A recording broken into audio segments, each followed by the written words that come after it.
Hi everyone, I'm Jess and I'm one of the quality advisors at Learning Curve Group. I'm here today to introduce you to one of our podcasts that has been put together by some of our learners. This podcast discusses the best top tips to build your LinkedIn profile. If you don't know much about LinkedIn and haven't got round to building a profile yet, then this podcast will really help you to understand how to start creating that profile that will immerse you in the world's largest professional networks on the internet. LinkedIn's great at helping you to find the right job, connect with like-minded others in your work sector, and will even help you to learn more about the skills you need to succeed in your career. Best of all, you can access LinkedIn from any type of device. The best features of LinkedIn is the ability to network with professionals and to build your own professional brand, to share that profile and really sell yourself and have more opportunities to progress in your career. In this podcast, you are now going to hear 7 top tips from other students about how to build a better LinkedIn profile. Hi, I'm Vicky, a learner at Learning Curve Group, currently studying on the Children and Mental Health Level 2 course on flexible learning. I'm here today to tell you the first 2 top tips to build a better LinkedIn profile. Let's start with picking the right images that sell you the best, with a focus on profile and background images. Choosing the right profile picture is a must, as first impressions really do count online. This image is your introduction to you, so make sure this is a recent picture that shows you in your current uniform or what you would wear to work with a smile. I would highly recommend investing in getting a professional headshot done in order to get a high resolution image to avoid the image looking blurry, and so that your face takes up at least 60% of the frame. If you can't yet invest in a professional headshot, have someone else take the photo for you against a background that's not distracting. You will need to crop the picture from the top of your shoulders to just above your head so that your face fills the frame. If you are asking someone to take a photo for you, make sure you do this in natural light, as this will produce the best effect, but avoid using filters. My second top tip is to really think about your background image. You will see the background photo is at the top of your profile page. It is designed to help grab people's attention. Often people don't make good use of this image, which is a shame, as it really helps you to stand out from the crowd and stay memorable. As this is a bigger image, it allows you to showcase a little more about what matters to you. The background image can show more about your brand, your key achievements. If you're a creative, such as a photographer, maybe it can even be an image you have won an award for. Or if you're in advertising, it could be a call to action where you highlight what opportunities you provide. If you're new to LinkedIn, you may just wish to showcase an office space to show you're professionally minded if you are seeking new opportunities. Or if you're a hairdresser, maybe an image of you in the salon working with clients to show the impact you're having in your work setting and how you do your work. Lastly, I would also recommend that you search on canva.com, which is a free service that has many templates you can edit to use as background images for LinkedIn. And those are my top tips. I hope this has helped you consider a little more about how you brand yourself on your profile, using the best images you can in order to make those connections on LinkedIn to get the amazing opportunity that you deserve. Hi, I'm Chris, and I'm a learner at the Learning Curve Group currently studying on the Cybersecurity course. I'm here today to tell you the next 3 top tips to build a better LinkedIn profile. So let's have a look at the headline feature of your profile first. The LinkedIn headline is a section under your name in the LinkedIn profile. It stretches across the top of your page and it appears everywhere on the platform and in Google.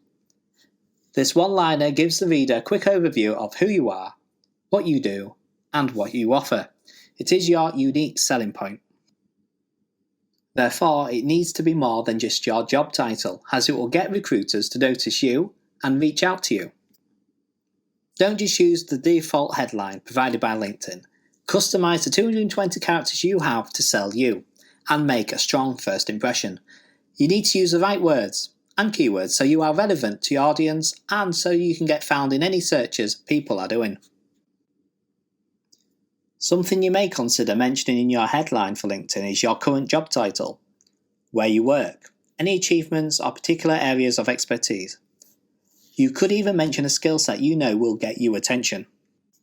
If you're a student, look to expand your headline to mention what it is you're studying, such as your course or degree. the skills you have, what your dream job is, any awards you have won, or even any achievements that you are most proud of.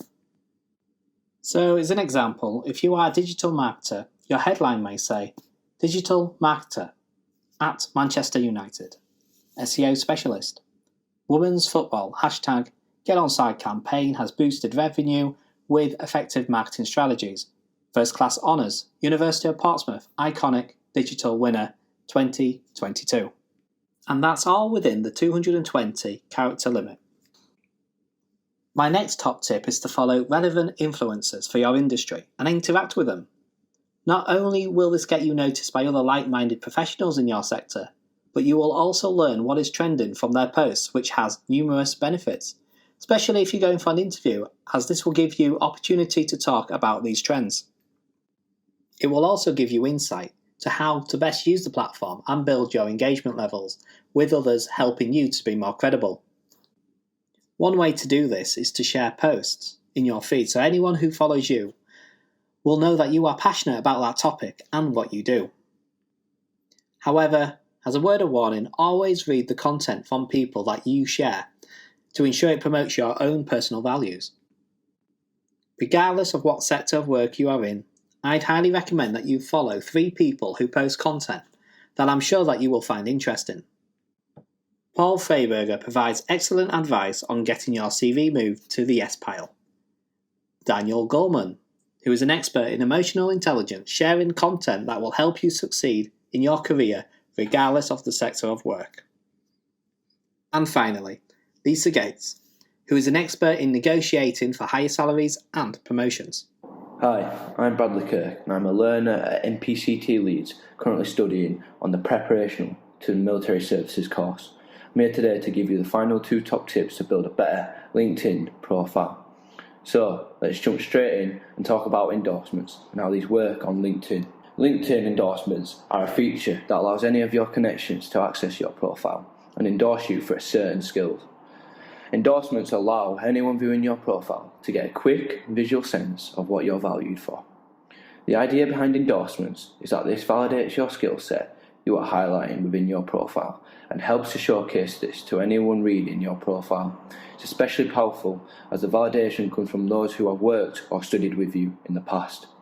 So, the best way to get people to endorse you, according to LinkedIn experts, is to endorse others. And this is a very simple process, as all they do is press the endorse button against the skill you have listed. So, I would advise that you go through your network and identify connections who you have worked or studied with before, and as a top tip, I'd endorse those who have the same skills you want endorsing for, as this will help push the number of endorsements of a certain skill you want to really showcase more. There is also nothing wrong with sending a private message asking for endorsement for a few key skills, as well as to those colleagues and leaders you really got on with. But don't just endorse or ask for endorsement from anyone. So, linked to endorsements, there are also recommendations. Recommendations build on endorsements further, and these need to come from your first degree connections, as they are professional testimonials written to showcase what you do best and recognise all your achievements. While people can offer recommendations by going on your profile, you can also request them by accessing the drop-down menu in the recommendations section of your profile. Being able to request recommendations is ideal if you're looking for a new role, as this will allow you to showcase a particular skill set that you've been able to put into practice, well linked to the role you are applying for. It goes without saying, you need to think about who you are asking to give you a recommendation, as this will have a significant impact on your profile for others to read.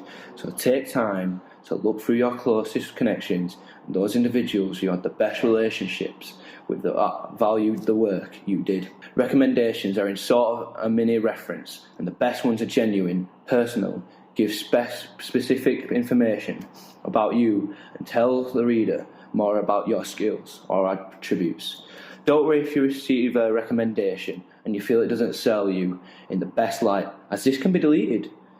You can also hide and unhide recommendations, which is handy again if you apply for a specific role which recommendations don't quite fit. Lastly, there's no harm in reaching out and discussing recommendations with your closest connections to get this right. Hi, I'm Sarah and I'm one of the tutors at Learning Curve Group. I hope you've enjoyed listening to these LinkedIn top tips from our learners. Hopefully you've been able to make plenty of notes and are able to implement the tips to get started better with LinkedIn. I would also recommend searching LinkedIn on YouTube, as they have an official channel which is full of useful videos you can watch, such as searching for jobs, how to network, and interviews with LinkedIn influencers, which will give you further ideas on how to use some more of the features on LinkedIn.